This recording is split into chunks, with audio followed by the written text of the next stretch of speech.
Hi! In front of me is Oppo A1 and today I would like to show you how you can turn on and use voice typing.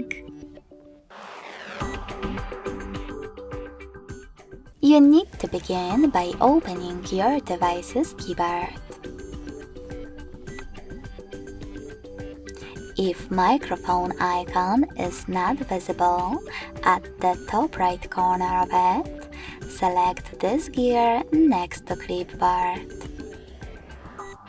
Then click on voice typing and tap on this switcher next to use voice typing in order to activate it.